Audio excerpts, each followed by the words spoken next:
Hello friends, ಎಲ್ಲರಿಗೆ ನಮಸ್ಕಾರ. Kannada life ಸ್ಟೋರಿನಿಂದ ಪ್ರತಿಯೊಬ್ಬರಿಗೆ ತುಂಬ ಧನ್ಯವಾದಗಳು. Thank you so much. ಈ ಸ್ಟೋರಿ ಏನಂತಂದರೆ, ಆನ್ಲೈನ್ ಫ್ರೆಂಡ್ಶಿಪ್ ಬಗ್ಗೆ ಮಾತಾಡೋಣ. ಈ ಆನ್ಲೈನ್ ಫ್ರೆಂಡ್ಶಿಪ್ ಬಗ್ಗೆ ಅವರಿಗೆ ನಂಬೇಕಾ, ನಂಬಬಾರದ? ಸೊ ಅವ್ರು ಯಾವ ರೀತಿಯಾಗಿರ್ತಾರೆ? ಈ ಸೋಷಿಯಲ್ ಮೀಡಿಯಾನ ಫ್ರೆಂಡ್ಸ್ಗಳಿಗೆ ನಂಬೋ ಥರ ಇರ್ತಾರಾ ಇಲ್ವಾ, ಮೋಸ ಮಾಡೋ ಥರ, ಇವೆಲ್ಲ ಕನ್ಫ್ಯೂಸ್ ಇರೋರಿಗೆ ಮಾತ್ರ. ಸೊ ಈ ಸ್ಟೋರಿ ನೀವು ಪೂರ್ತಿಯಾಗಿ ಕೇಳಿದ್ರೆ ಮಾತ್ರ ನಿಮ್ಗೆ ಅರ್ಥವಾಗುತ್ತೆ. ಪೂರ್ತಿ ಕೇಳಿದ ಪ್ರತಿಯೊಬ್ಬರಿಗೆ ತುಂಬ ಮನಸ್ಪೂರ್ವಕವಾಗಿ ಧನ್ಯವಾದಗಳು. ಸೊ ಸ್ಟೋರಿಯಲ್ಲಿ ಹೋಗಿದ್ರೆ ಆನ್ಲೈನ್ ಫ್ರೆಂಡ್ಶಿಪ್ಗೆ ಮಾಡಬಹುದಾ, ಮಾಡಬಾರದು, ಅವರು ಹೇಗೆ ಇರುತ್ತಾರೆ, ಹೇಗೆ ಇಲ್ಲ, ಅವರು ಒಳ್ಳೆಯವರ ಕೆಟ್ಟವರು, ಇವೆಲ್ಲ ಡೌಟ್ಗಳು ಇದ್ದೇ ಇರುತ್ತವೆ. ಆನ್ಲೈನ್ ಫ್ರೆಂಡ್ಶಿಪ್ ಮಾಡಬಹುದಾ ಅಂತ ಮಾಡಬಹುದು. ಏಕೆಂದರೆ ಆನ್ಲೈನ್ನಲ್ಲಿ 90% ಒಳ್ಳೆಯವರಾಗಿರುತ್ತಾರೆ, ಇನ್ನು 10% ಕೆಟ್ಟವರಾಗಿರುತ್ತಾರೆ. ಈ 90%ಗಳನ್ನು ಹೇಗಿರುತ್ತೆ ಅಂತಂದರೆ, ಈ ರಿಯಲ್ ಲೈಫ್ನಲ್ಲಿ ಹೇಗೆ ಫ್ರೆಂಡ್ಶಿಪ್ ಮಾಡುತ್ತಾರೋ ಆನ್ಲೈನ್ನಲ್ಲಿ ಕೂಡ ಅದೇ ರೀತಿ ಮಾಡುತ್ತಾರೆ.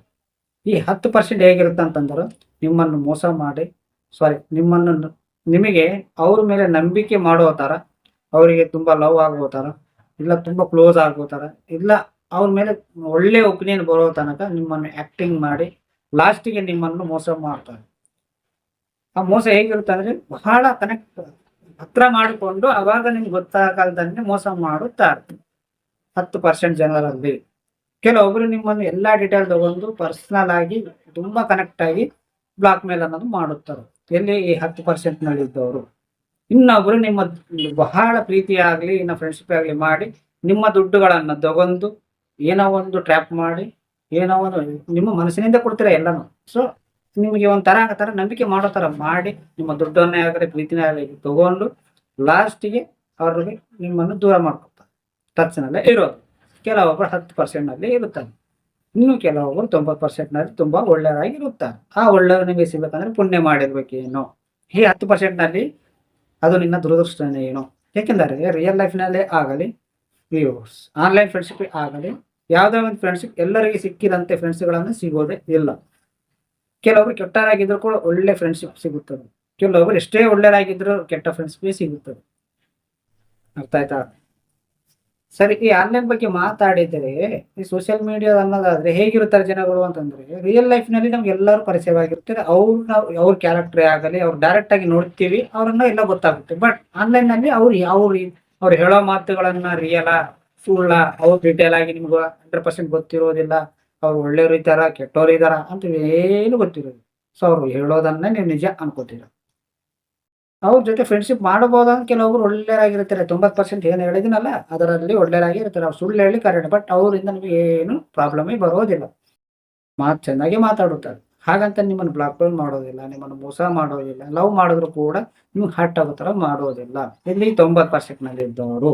ಈ ಆನ್ಲೈನ್ ಫ್ರೆಂಡ್ಶಿಪ್, ಸೋಷಿಯಲ್ ಫ್ರೆಂಡ್ಶಿಪ್ ಅಂದ್ರೆ ಹೇಗಿರುತ್ತೆ ಅಂದ್ರೆ, ಯಾವುದೇ ಒಂದು ಆ್ಯಪಿನಲ್ಲಿ ಪರಿಚಯ ಆಗಿದಾಗ, ಹೊಸದಾಗಿ ಹೋಗಿದಾಗ ನೀವು ಅಲ್ಲಿ ಆಲ್ರೆಡಿ ನಿಮ್ಮ ಮುಂದೆ ಫ್ರೆಂಡ್ಸ್ಗಳು ಇರುತ್ತಾರೆ. ಆ ಫ್ರೆಂಡ್ಸ್ನ ಹತ್ರ ಹೋಗಿ ನೀವು ಜಾಯಿನ್ ಆಗಿದ್ದಾವೆ 10 ಜನ ಇದ್ದಾರೆ ಅನ್ಕೋಣ. ಆ 10 ಜನ ನಿಮ್ಮ ಚೆನ್ನಾಗಿ ರೆಸ್ಪಾನ್ಸ್ ಮಾಡ್ತಾರೆ. ಬಟ್ ನಿನಗೆ ಬಹಳ ಕನೆಕ್ಟ್ ಆಗೋರು 4-5 ಜನ ಮಾತ್ರ. ಆ 10 ಜನದಲ್ಲಿ ಎಲ್ಲರೂ ನಿನಗೆ ಮನಸ್ಸಿಗೆ ಹತ್ರಕ್ಕಾಗೋದಿಲ್ಲ. ಕೆಲವರು ಮಾತ್ರನೇ ಹತ್ರ ಆಗುತ್ತಾರೆ. ಆ ಕೆಲವೊಬ್ಬರಿಗೆ ತುಂಬಾ ಕನೆಕ್ಟ್ ಆಗ್ತೀರಾ, ಅವ್ರ ಜೊತೆ ತುಂಬಾ ಟೈಮ್ ಸ್ಪೆಂಡ್ ಮಾಡ್ತೀರಾ. ಎಲ್ಲರೂ ನಿಮ್ಗೆ ಕನೆಕ್ಟ್ ಆಗೋದಿಲ್ಲ, ಎಲ್ಲರ ಜೊತೆನೂ ಮಾತಾಡೋ ಮನಸ್ಸು ಆಗೋದಿಲ್ಲ, ಎಲ್ಲರ ಜೊತೆ ಫ್ರೆಂಡ್ಶಿಪ್ ಮಾಡೋ ಮನಸ್ಸು ಆಗೋದಿಲ್ಲ. ಸೊ ಹೊಸದಾಗಿ ಹೋಗಿದಾಗ ಫ್ರೆಂಡ್ಶಿಪ್ ಆಗಿದೆ ಮೇಲೆ ನೀವು ಸ್ವಲ್ಪ ದಿನ ಅವ್ರ ಹಾರ್ಟ್ ಟಚ್ ಆಗಿದ, ಬಹಳ ಹತ್ರವಾಗಿದೆ, 4 ದಿನ ಬರೋದೊತ್ತಿಗೆ ನಿಮಗೆ ಕೇಳೋಕೆ ಸ್ಟಾರ್ಟ್ ಮಾಡುತ್ತಾರೆ, ನಿಮ್ಮ ಬಗ್ಗೆ ವಿಚಾರ ಮಾಡೋಕೆ ಸ್ಟಾರ್ಟ್ ಮಾಡುತ್ತಾರೆ.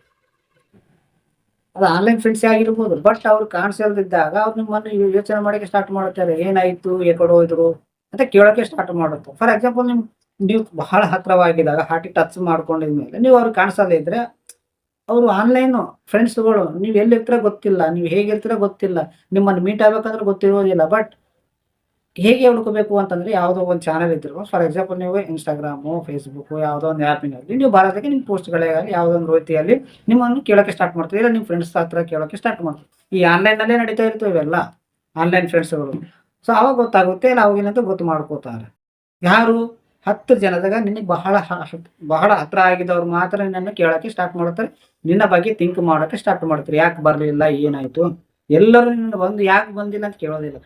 1, 2, 3, 4 ಮಂದಿ ಜನನೇ ಮಾತ್ರ ಅವ್ರು ಯಾಕೆ ಕೇಳುತ್ತಾರೆ ಅಂದರೆ, ನಿನಗೆ ತುಂಬಾ ಕನೆಕ್ಟ್ ಆಗಿದ್ದಾರೆ ಅವರು, ನೀನು ಅವ್ರಿಗೆ ತುಂಬಾ ಕನೆಕ್ಟ್ ಆಗಿದ.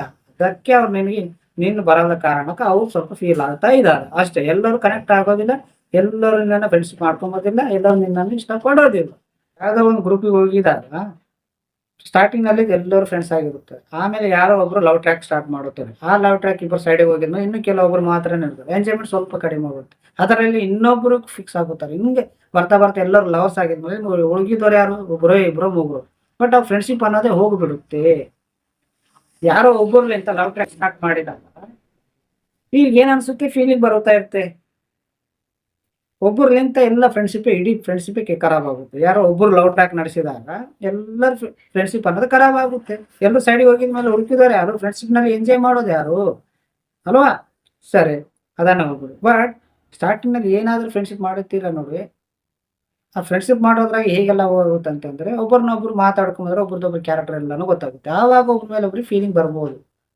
ಸೊ ಫ್ರೆಂಡ್ಸ್ ಆಗಿ ಲವರ್ಸ್ ಆಗ್ಬೋದು, ಬಟ್ ಲವರ್ಸ್ ಆಗಿ ಫ್ರೆಂಡ್ಸ್ ಆಗೋಕ್ಕೆ ಸಾಧ್ಯ ಇಲ್ಲ, ಬರೋದೇ ಇಲ್ಲ. ಸೊ ಅದಕ್ಕೆ ಹೇಳ್ತಾರೆ, ಅದೇ ಈ ಫ್ರೆಂಡ್ಶಿಪ್ ಅನ್ನೋದು ಶಾಶ್ವತವಾಗಿರುತ್ತೆ ಅಂತಂದ್ರೆ ಅದು ನಿಮ್ಮ ಮೇಲೆ ಡಿಪೆಂಡ್ ಆಗಿರುತ್ತೆ. ಒಂದು ಹುಡುಗ ಒಂದು ಹುಡುಗಿ ಫ್ರೆಂಡ್ಶಿಪ್ ಮಾಡಿದ್ರೆ ಅದು ಇರುತ್ತೆ ಅಂತಂದ್ರೆ ಅದು ನೀವು ಮಾಡ್ಕೊಂಬ ರೀತಿ, ನೀವು ಆಲೋಚನೆ ವಿಧಾನಗಳು, ನೀವು ಹೇಗೆ ಅದರ ನಡವಳಿಕೆ ಮೇಲೆ ಅದು ಇರುತ್ತೆ. ಈ ಫ್ರೆಂಡ್ಶಿಪ್ ಬಗ್ಗೆ ಹೇಳ್ಬೇಕಾಗಿದ್ರೆ, ಹುಡುಗಿ ಹುಡುಗ ಅಥವಾ ಫ್ರೆಂಡ್ಶಿಪ್ ಬಗ್ಗೆ ಹೇಳ್ಬೇಕಾಗಿದ್ರೆ ನೆಕ್ಸ್ಟ್ ವಿಡಿಯೋದಲ್ಲಿ ನೋಡೋಣ, ಹೇಳ್ತೀನಿ. ಬಟ್ ಒಂದು ಹುಡುಗಿ ಒಂದು ಹುಡುಗ ಫ್ರೆಂಡ್ಶಿಪ್ನಲ್ಲಿ ನೀವು ಉಳಿಸ್ಕೋಬೇಕಾಗಿದ್ರೆ ನಿಮ್ಮ ಹತ್ರನೇ ಇರ್ತದೆ. ಒಂದು ವೇಳೆ ಫೀಲಿಂಗ್ಸ್ ಬಂದ್ರೆ ಆ ಫೀಲಿಂಗ್ಸ್ ಸೈಡಿಗೆ ಇಟ್ಟಾಕಿ ಫ್ರೆಂಡ್ಶಿಪ್ಗೆ ಮಾತಾಡೋದು. ಬಟ್ ಫ್ರೆಂಡ್ಶಿಪ್ನಲ್ಲಿ ಇದ್ದಷ್ಟು ಎಂಜಾಯ್ಮೆಂಟೇ ಆಗಲಿ, ಲವರ್ಸ್ ಲವರ್ಸ್ನಲ್ಲಿ ಸಿಗೋದಿಲ್ಲ. ಅಷ್ಟೊಂದು ಕ್ಲೋಸ್ ಇರೋಕೆ ಆಗೋದಿಲ್ಲ ಲವರ್ಸ್ನಲ್ಲಿ. ಬಟ್ ಫ್ರೆಂಡ್ಸ್ ಯಾವಾಗಲೂ ಏನು ಬೇಕಾದ್ರೂ ಮಾತಾಡಬಹುದು, ಯಾವ ಥರ ಭೀ ನಗ್ಸಾಡ್ ಮಾಡಬಹುದು. ಬಟ್ ಫ್ರೆಂಡ್ಸ್ ಲವ್ಸ್ನಲ್ಲೇ ಬರಲ್ಲ ಫೀಲಿಂಗ್ಸ್ಗಳು. ಅವ್ರು ಏನಾದರೂ ಕೋಪ ಮಾಡ್ಕೋತಾರೆ, ಇವೆಲ್ಲ ಇರುತ್ತವೆ. So friendship is most important. Friendship ಅಷ್ಟು ಬ್ಯೂಟಿಫುಲ್ ಇರುತ್ತೆ. ಸೊ ಫ್ರೆಂಡ್ಶಿಪ್ ಇದ್ದಿದ್ದಾನೆ ನೀವು ಹಾಳು ಮಾಡ್ಕೋಬೇಡಿ. ಆ ಫ್ರೆಂಡ್ಶಿಪ್ನ ಹೇಗೆ ಇನ್ನೂ ಹಾರ್ಟ್ ಕನೆಕ್ಟ್ ಮಾಡ್ಕೋರಿ, ಬಟ್ ಲವ್ ಮಾತ್ರ ಮಾಡಕ್ ಹೋಗ್ಬೇಡಿ. ಏಕೆಂದ್ರೆ ಫ್ರೆಂಡ್ಶಿಪ್ನಲ್ಲಿ ಇದ್ದಷ್ಟು ಎಂಜಾಯ್ಮೆಂಟು ಲವ್ಸ್ನಲ್ಲಿ ಸಿಗೋದಿಲ್ಲ. ಆನ್ಲೈನ್ ಫ್ರೆಂಡ್ಶಿಪ್ ನಂಬಬೇಡ, ನಂಬಬೇಕು. ಆದ್ರೆ ಅದು ನಿಮ್ಮ ನಂಬಿಕೆ ಮೇಲೆ ಡಿಪೆಂಡ್. ಯಾವುದು ಜಾಸ್ತಿ ನಂಬಿಕೆ ಹೋಗಬಾರದು. ಅರ್ಥ ಆಯ್ತಾ? ರಿಯಲ್ ಲೈಫ್ನಲ್ಲೇ ಮೋಸ ಹೋಗ್ತಾ ಇದ್ದಾರೆ ಅಂದರ ಮೇಲೆ ಆನ್ಲೈನ್ನಲ್ಲಿ ಹೋಗುತ್ತಾರೆ 100%. ಸೊ ಅವ್ರು ಗೊತ್ತಿಲ್ಲದ ಫ್ರೆಂಡ್ಸ್ ಆಗಿದ್ದಾರೆ. ಅವ್ರ ರಿಯಲ್ ಲೈಫ್ ಸ್ಟೋರಿ ನಿಮ್ಗೆ ಗೊತ್ತಿಲ್ಲ. ಬಟ್ ಈ ರಿಯಲ್ ಲೈಫ್ ಸ್ಟೋರಿ ಗೊತ್ತಿದ್ದವರೇ ಬಾಜಿಗಿದ್ದವರೇ ಮೋಸ ಮಾಡ್ತಾ ಇದ್ದಾರೆ ಅಂದಾಗ ಆನ್ಲೈನ್ ಅವ್ರು ಕೆಲವರು ಮೋಸ ಮಾಡೋದನ್ನ ಇರ್ತಾರ. ಹಾಗಂತ ಎಲ್ಲರೂ ವಿಚಾರ ಮಾಡೋದು ಬೇಡ.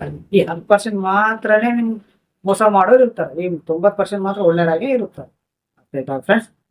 ಸೊ ಆನ್ಲೈನ್ ಫ್ರೆಂಡ್ಶಿಪ್ ಬಗ್ಗೆ ಮಾಡ್ಬೇಕಂದ್ರೆ ಮಾಡ್ರಿ, ಬಟ್ ಅತಿ ಹೆಚ್ಚು ಹೋಗಕ್ಕೆ ಮನಸ್ಸಿಗೆ ಹಚ್ಕೋಬೇಡಿ. ಒಂದು ಲಿಮಿಟ್ನಲ್ಲಿ ಇಟ್ಕೊರಿ ಅಷ್ಟೇ. ಗೊತ್ತಾಯ್ತಾ ಫ್ರೆಂಡ್ಸ್? ಈ ಸ್ಟೋರಿ ನೀವು ಪೂರ್ತಿಯಾಗಿ ಕೇಳಿದ ಪ್ರತಿಯೊಬ್ಬರಿಗೆ ತುಂಬಾ ಧನ್ಯವಾದಗಳು. Thank you so much.